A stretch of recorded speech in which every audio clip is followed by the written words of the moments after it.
Hello, everyone. Hey. Avevekuve. This one is proper Avevekuve matter, and they just dropped format, the new format that if we don't take time, will be used to enslave all of us in this Nigeria. Guess what? I'm sure you've seen it from the title. This is breaking news. Obasa's son Ganiu becomes Agege council chairman as Tunde Aziz resigns after 100 days. Hey! Avevekuve. Just hold on a minute.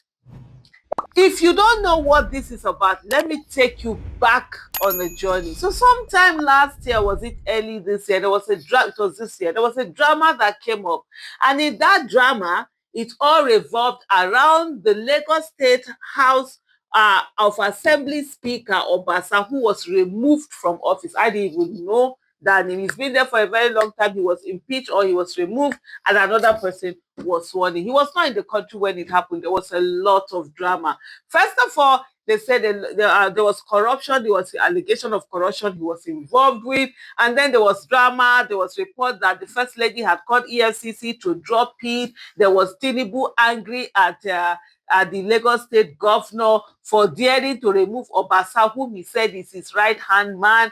And in the whole of this, I even took a long time before Tinubu started even speaking to the Lagos State governor. And so the whole drama were going on. He was removed. They removed him. They called all the Lagos State governor, deputy, House of Assembly members. They came to, Abuja, went to the villa to go and see the legitimate president. That's the former governor of Lagos State, Bola Ahmed Tinubu. And then Sanwo-Olu was there. His deputy was there. They all went there. They came back. Even when they came back, there is this thing they call, is it the APC?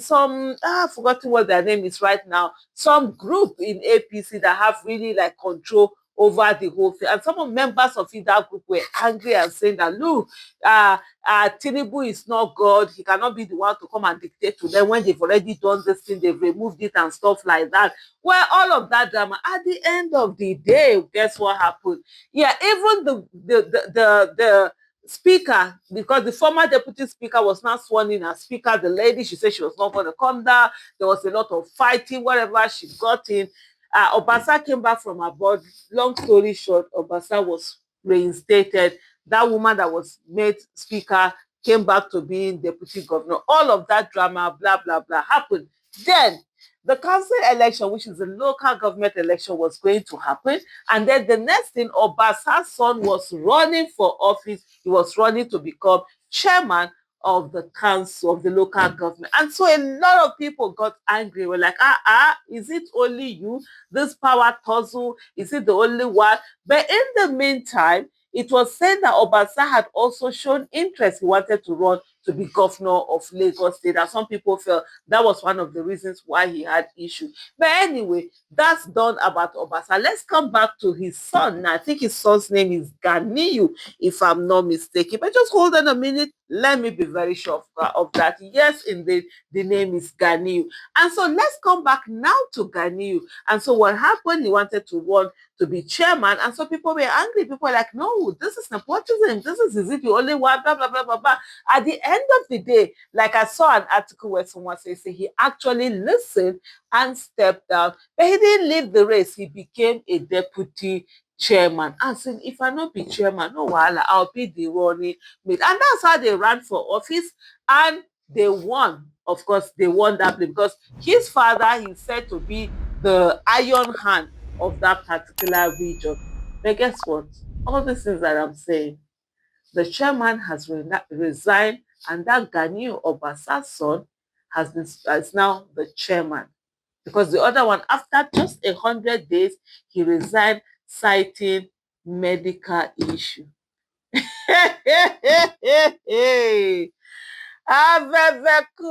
you believe the medical issue thing? If you did, don't worry. I have a stadium that I'm going to sell to you. But anyway, let's come to this Breaking news: Obasa's son Ganiu becomes Agege council chairman as Tunde Azeez resigns after 100 days, Lagos reporters.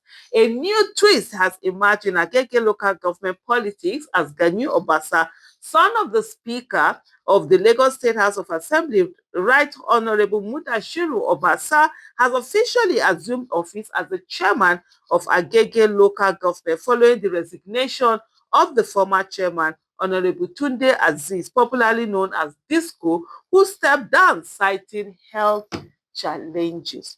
Honorable Azeez, who reportedly resigned barely 100 days after taking the oath of office, had been on medical leave for several weeks, during which Gani Obasa served as acting chairman.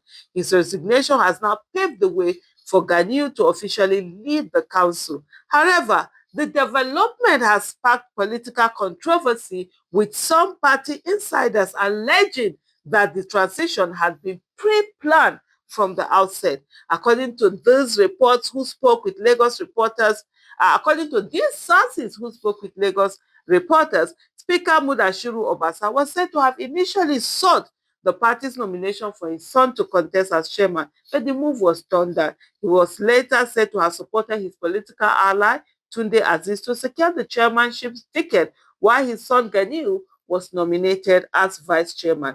Barely weeks after Aziz assumed office, he reportedly proceeded to leaving Ganiu in charge. Observers now believe his early resignation was part of a political arrangement to install Obasan's son as council chairman. Meanwhile, residents of Agege have commended Gani Obasa for his leadership style during his acting tenure, particularly in improving environmental sanitation and ensuring a cleaner environment, a contrast, they say, to the administration of former chairman Alhaji Ganiyu Egunjobi, whom Aziz succeeded. As Ganiyu formally takes over the reins of leadership, attention now turns to how he will manage both governance and public perception in a council long known for political intrigues. Lagos reporters will continue to monitor political development in Agege following this development shift. But there's something that someone said here, Sergeant Show he's called on Twitter. He said, keep doing banger boys for Nigerian politicians. You will not only serve them, you will serve their children on board. That is so instructive for anyone who cares to listen. You know what is happening right now? I don't even know where to comment on this, but they say honestly, if we do nothing, we stay away from politics. We don't take that. If you follow my videos, you will know that I've been saying something repeatedly, that these people are in the process of transferring power to their children. If we allow power to be transmitted to their children, Nigeria will be done for the next 40, 50, 60 years, because these people, they are Ivy League educated, they are tech savvy, they know how to use social media, they are very well Ivy, like I said earlier, Ivy League educated, and also they are used to using Nigeria's money as their own money, because that's what they've seen their parents using, and they will not have that sympathy and empathy with the poor. And so if you put this kind of people in office, Lord have mercy. Thank you so much for watching. Bye.